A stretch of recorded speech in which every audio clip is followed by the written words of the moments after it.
Leonardo da Vinci. Un nombre que resuena a través de los siglos como el símbolo máximo del genio humano. Artista, científico, inventor, filósofo y visionario. El hombre que parecía no conocer fronteras entre el arte y la ciencia, entre la imaginación y la realidad. Un verdadero hombre universal. Nació en un pequeño pueblo de Italia, pero su curiosidad infinita lo convirtió en una de las figuras más trascendentales de la historia. No fue solo el autor de la sonrisa más enigmática del arte, ni el creador de uno de los murales más icónicos del cristianismo. Fue sobre todo un hombre que dedicó su vida a explorar los misterios de la naturaleza, a estudiar el cuerpo humano y a diseñar máquinas imposibles, y a dejar un legado que aún hoy nos inspira. En este documental recorreremos su vida y obra, pero no solo desde la admiración por sus logros, sino también desde la reflexión. ¿Qué nos dice Leonardo sobre el potencial humano? Que podemos aprender de alguien que se negó a limitarse a una sola disciplina y que convirtió su vida entera en una búsqueda incesante de conocimiento. Este no es solo un viaje al Renacimiento, es un viaje al interior de la mente de un genio. Para entender a Leonardo, primero debemos entender la época que lo vio nacer, el Renacimiento. Un tiempo de cambios profundos, de redescubrimiento de los clásicos grecolatinos y de una nueva forma de pensar el mundo. Italia, en el siglo XV, no era un país unificado, sino un mosaico de ciudades, estados poderosas: Florencia, Milán, Venecia, Roma. Cada una competía en riqueza, poder y esplendor cultural. Y en medio de esta competencia, los mecenas, príncipes, banqueros y papas se convirtieron en los grandes impulsores del arte y la ciencia. La Iglesia todavía dominaba gran parte de la vida cotidiana, pero al mismo tiempo el humanismo se expandía con fuerza. Este movimiento ponía al ser humano en el centro de la reflexión, promovía la observación de la naturaleza, el estudio de la anatomía y la exploración del conocimiento sin miedo a lo desconocido. Era una época de contraste, de guerras y de arte sublime, de supersticiones medievales y de descubrimientos científicos. Y en ese cruce de caminos apareció Leonardo da Vinci, un hombre que encarnaba el espíritu del Renacimiento en toda su magnitud, porque si el Renacimiento fue el despertar de la razón y la belleza, Leonardo fue su mayor representante. Leonardo da Vinci nació el 15 de abril de 1452 en la pequeña aldea de Vinci, en la región de Toscana, Italia. Su llegada al mundo no fue la de un heredero noble, ni la de un niño destinado al poder. Fue un hijo ilegítimo de un notario, Messer Piero da Vinci, y de una joven campesina llamada Caterina. Esa condición marcaría su vida, pues aunque no lo privó de educación ni de contacto con las élites, sí lo mantuvo al margen de los privilegios de la nobleza. La infancia de Leonardo estuvo rodeada de campos, montañas y ríos. Desde muy joven mostró una curiosidad inagotable. Observaba cómo se movían los animales, cómo crecían las plantas, cómo brillaba el agua al reflejar la luz del sol. Nada parecía escapar a su atención. No era un niño corriente, era alguien fascinado por los detalles de la naturaleza. En aquellos primeros años, Leonardo no recibió una educación formal como la de otros hijos de notarios o comerciantes. No estudió latín con profundidad ni las matemáticas avanzadas de la época.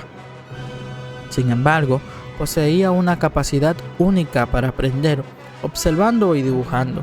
Su cuaderno de infancia no era un manual de gramática, sino un espacio lleno de bocetos, alas de pájaros, hojas, corrientes de agua, rostros humanos. Su padre, al notar el talento del niño, decidió enviarlo a Florencia, una de las ciudades más brillantes del Renacimiento. Allí Leonardo ingresó como aprendiz en el taller de Andrea del Verrocchio, un destacado pintor, escultor y orfebre. y fue en ese taller donde comenzó a forjarse el genio que el mundo conocería. En Florencia, Leonardo no solo aprendió a pintar, aprendió a mezclar pigmentos, a trabajar el mármol y el bronce, a diseñar estructuras mecánicas y a perfeccionar el arte del dibujo. La formación en el taller de Verrocchio era integral. Se esperaba que un aprendiz dominara no solo la pintura, sino todas las artes aplicadas. Cuenta la tradición que en una de las obras de Verrocchio, un ángel pintado por Leonardo resultó tan perfecto que superó al mismo maestro. Se dice que Verrocchio, al ver la obra de su joven discípulo, juró no volver a pintar jamás. Más allá de la anécdota, lo cierto es que Leonardo empezó a brillar con luz propia desde muy joven. Sin embargo, detrás de ese talento deslumbrante también había un joven introspectivo, curioso y en ocasiones inseguro. Su condición de hijo ilegítimo lo mantenía en una posición ambigua dentro de la sociedad florentina.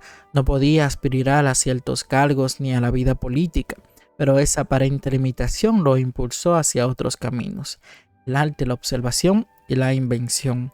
En su juventud, Leonardo comenzó a escribir y a dibujar en lo que luego serían sus famosos cuadernos.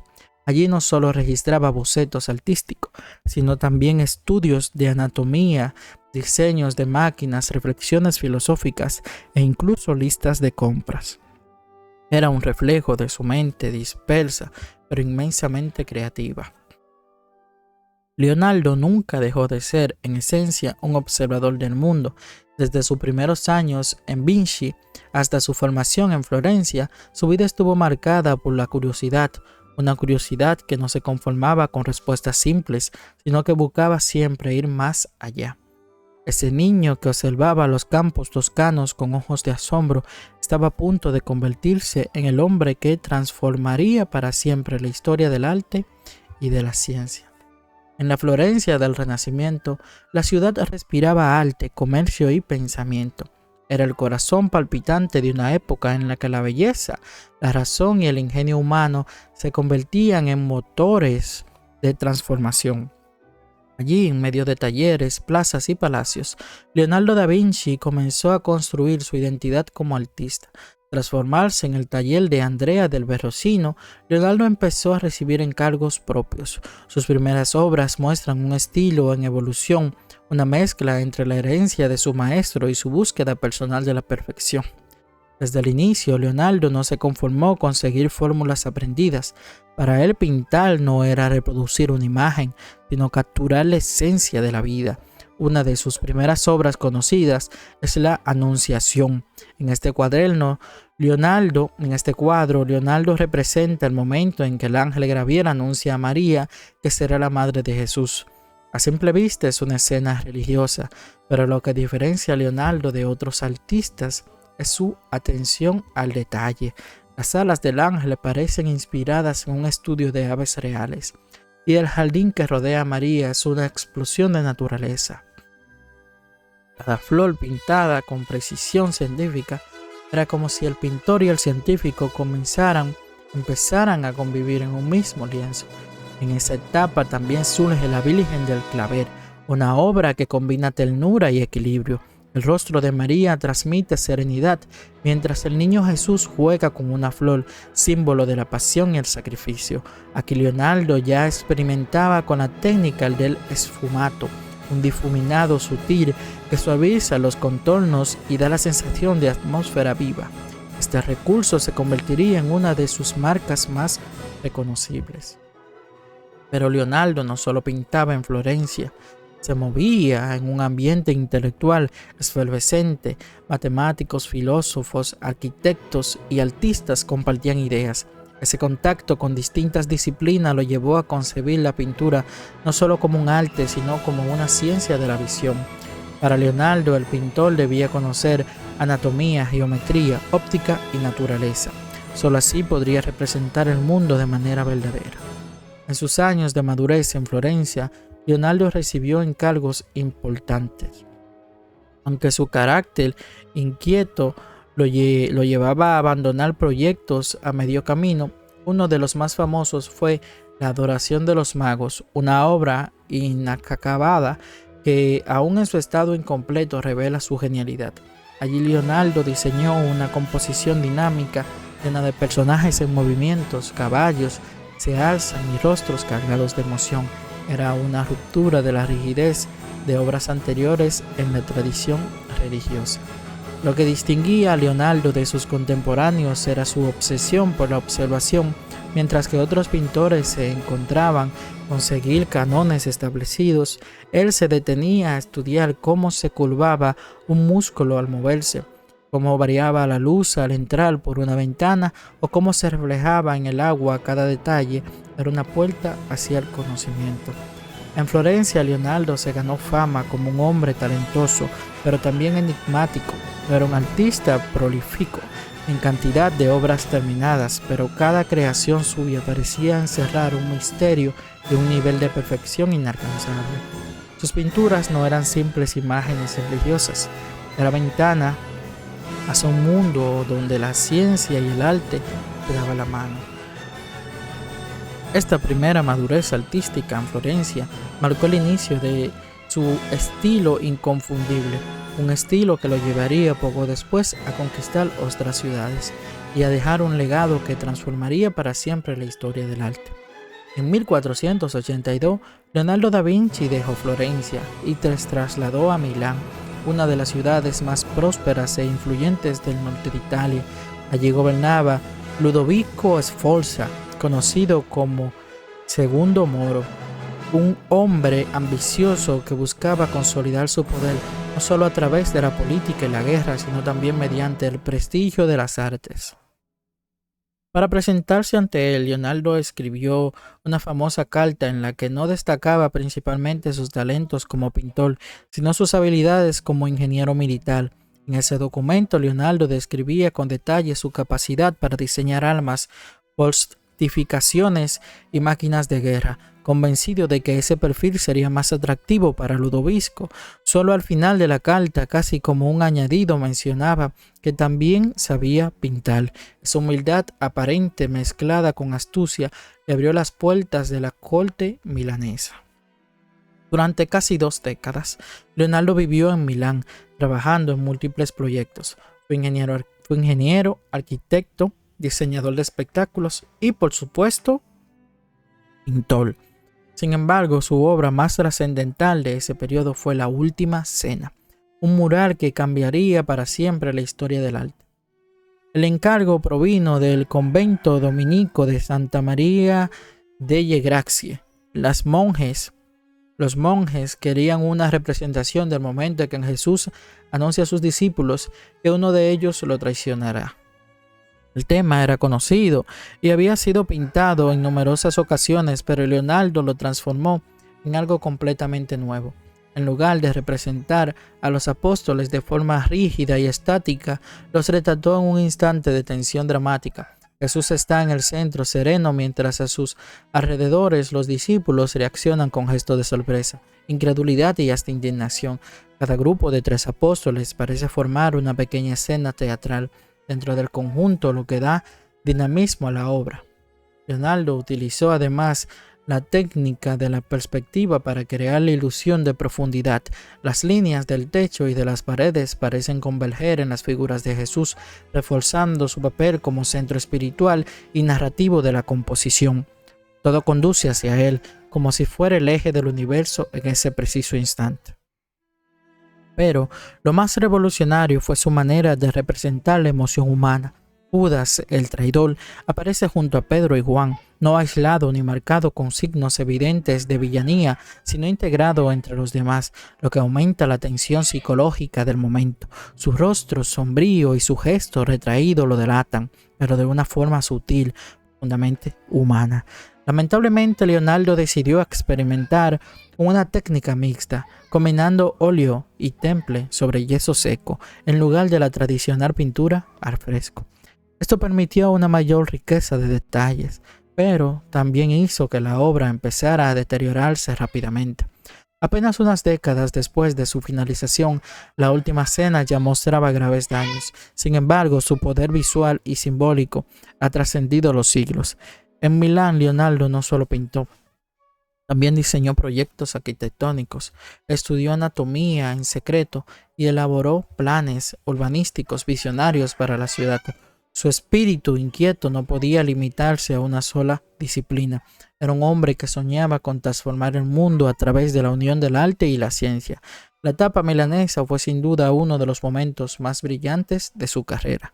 Allí Leonardo dejó de ser un joven prometedor para convertirse en un genio reconocido, capaz de crear una de las imágenes más universales de la historia de la humanidad, el instante eterno de la última cena.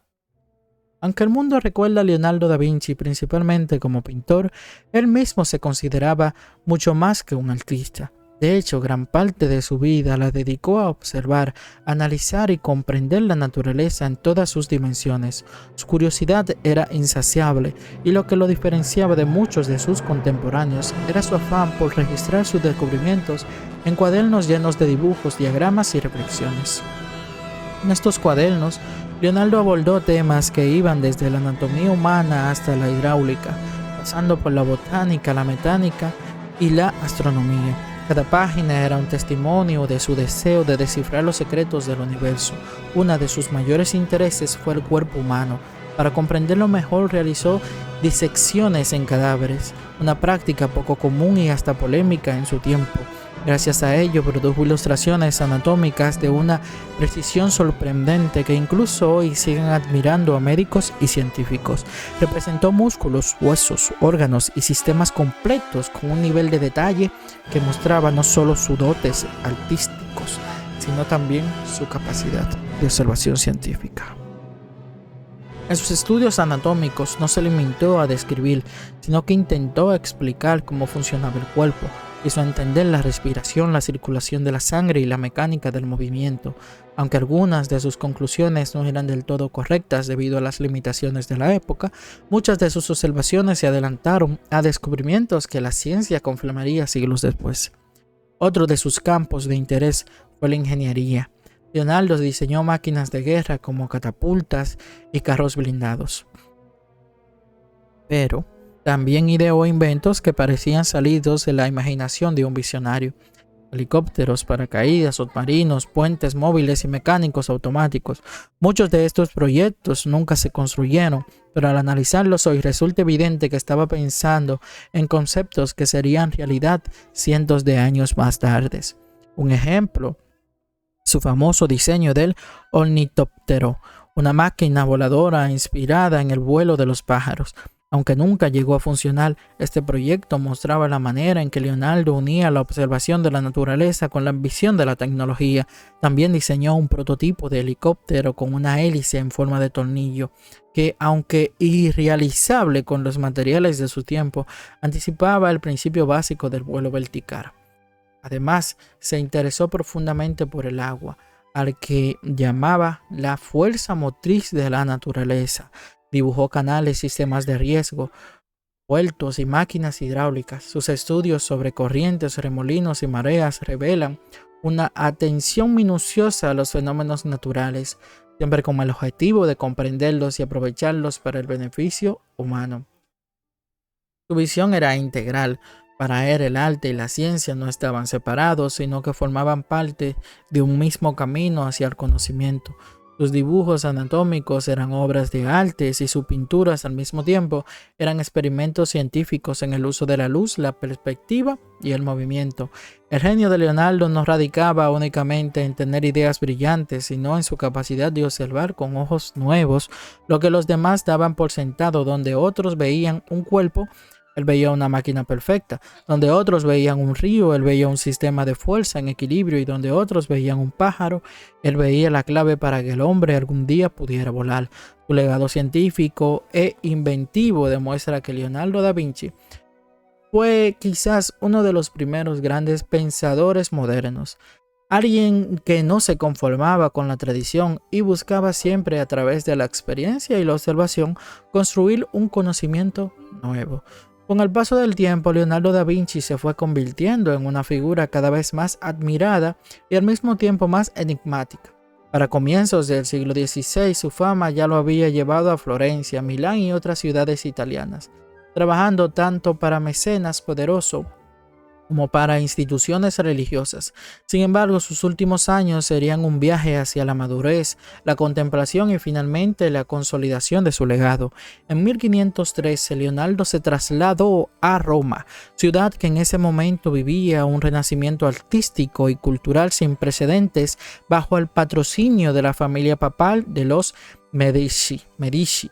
Allí convirtió con grandes artistas como Rafael y Miguel Ángel. Sin embargo, lejos de encontrar un ambiente de plena colaboración, Leonardo percibió tensiones. Era mayor que ellos y, aunque respetado, muchos lo veían como un hombre de un tiempo pasado. Además, su tendencia a dispersarse en multitudes, en múltiples proyectos, contrastaba con la precisión y rapidez de otros artistas de su época. A pesar de esto, en Roma siguió desarrollando estudios científicos, especialmente en óptica, anatomía y mecánica, pero poco a poco comenzó a alejarse de los encargos artísticos tradicionales, dedicándose más a la reflexión y a la experimentación personal. Entonces, en 1516, Leonardo recibió una invitación que cambiaría el rumbo de sus últimos años. El rey Francisco I de Francia lo convocó a su corte. El monarca, gran admirador del arte renacentista, lo acogió como un tesoro viviente, dándole una residencia en el castillo de Clos-Luche, cerca de Amboise, y otorgándole una pensión generosa. Allí Leonardo vivió sus últimos años rodeado de respeto, trabajando en proyectos más conceptuales que prácticos, asesorando al rey y convirtiendo sus conocimientos con discípulos y aprendices. Se dice que Leonardo llevó consigo a Francia algunas de sus obras más queridas, entre ellas la Mona Lisa, que probablemente consideraba demasiado valiosa como para entregarla a un mecenas. Este gesto, a la vez íntimo y estratégico, explica por qué hoy la pintura se encuentra en el Museo del Louvre en Francia. Durante sus años en Clos-Luche, aunque su salud comenzó a deteriorarse, Leonardo nunca dejó de trabajar. Continuó escribiendo, dibujando y reflexionando sobre los misterios del universo. Incluso en medio de la vejez y la enfermedad, su mente seguía siendo un torbellino de ideas. El 2 de mayo de 1519, Leonardo da Vinci murió a la edad de 67 años en Francia, acompañado por algunos de sus discípulos y bajo la protección del rey Francisco I. Según la tradición, el propio monarca lloró su muerte, considerando que el mundo había perdido a uno de sus más grandes genios.